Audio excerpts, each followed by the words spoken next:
各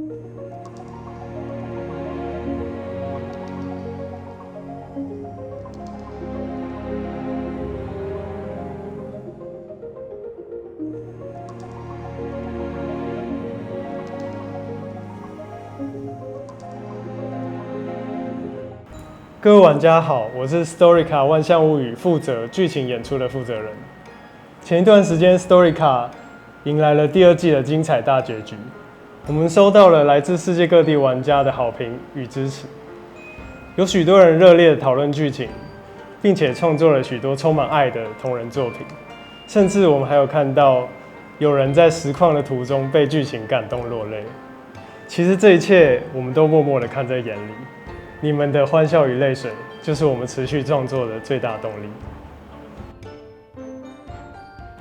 回想当初第1季时，我们还在摸索演出的方式，并且慢慢的铺陈剧情。到现在，故事逐渐进入成熟与高潮，你们应该可以感觉到，现在的演出和故事的精彩程度，已经跟当初的 Storyca 完全不是同一个等级。为了充分展现 Storyca 扣人心弦的剧情，绝对不能少的一个重要的元素，就是动人的音乐。音乐可以跳过人的理性，直接影响你的感情，所以我们一直对音乐的品质特别的追求。第1季的故事因为是从传统西方奇幻的太阳王国出发，所以我们便以交响乐的元素为主，并采用了大量的实体乐器录音。集合世界各地最优秀的演奏家，让 Storyca 音乐打下坚实的基础。除了实录之外，我们也会依主题尝试使用各种不同的元素，比如说像是为了营造第2季主要舞台沙漠王国那独特的异域风情，我们甚至找了平常很少见的印度传统乐器迪尔鲁巴琴。而第3季，我们除了依据东方题材使用像二胡、古筝这种乐器，甚至还改变了 Storyca 一直以来使用英文歌作为主题曲的传统。我们请了小朋友们演唱剧情中东方联邦流传的中文童谣。除了对声音本身的追求，我们也在音乐元素的使用上做了许多尝试，像是第1季。主要想要展现的是 Storyca 丰富的世界观，所以音乐听起来会有一种特别悠远的感觉，你会感觉像是在一个大空间中的整体氛围。而从第2季开始，我们把焦点收缩，拉到人与人之间的感情关系上。我们开始使用代表某个角色的一些音乐的元素，重复出现在各个歌曲中。这种音乐元素被称作动机，有点像是那个角色的主题曲的感觉。最明显的尝试莫过于我们第2季的人气角色雷萨。在雷萨出场的剧情中，你可能会突然意识到，这个旋律我之前好像有点印象，有听过在别的歌里面。尤其是像大家最常讨论到的沙漠王国最后的高潮以及结尾。累积了之前的宝贵经验，到第3季，我们将会更加聚焦在全新的女主角汀朵伊姆的内心。汀朵伊姆她是一个被联邦并吞的虫族的公主，她为了让虫族得以续存，自愿成为人质，在东方联邦过着低声下气的质子生活。在一次因缘巧合之下，她好不容易回到故乡，却被自己保护的人民所误解，觉得她是背叛者。没错，第3季将会是一个爱恨纠葛更加浓烈的故事。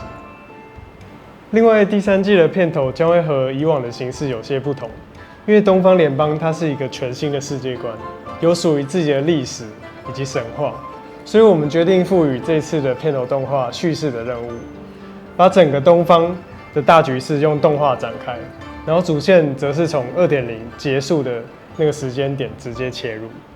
过去的角色将会用意想不到的方式参与其中，而万象之书外的剧情也将发生重大的变动。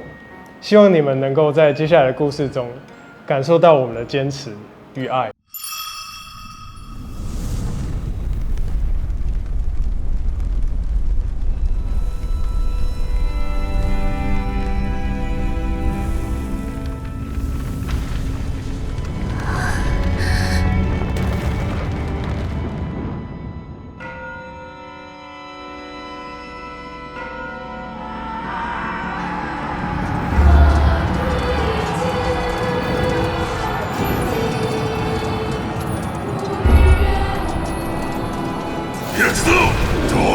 敵を取ってやる。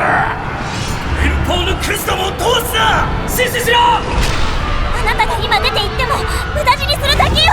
だからなんだ、お前は最低限のプライドすら捨てちまったのか。私だってあなたたちと一緒に戦いたい。でもお父様はもう決めたの。戦争をやめるって。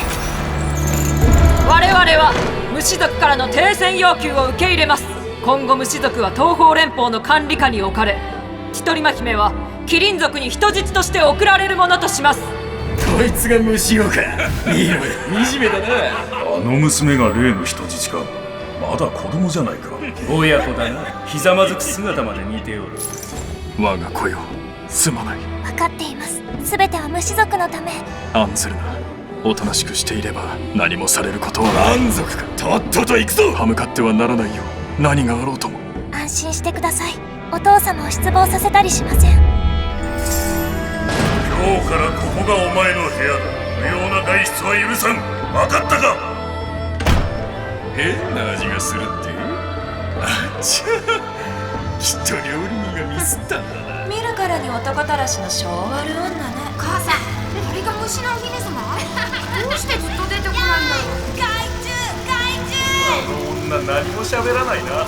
自分の虫の毒で声が出なくなったが。虫族ってみんな体の中に虫をやって虫族の不潔だ。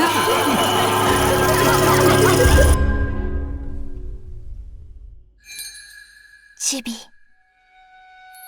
あなたも夢を見たの？私たちの故郷の夢を。9年か。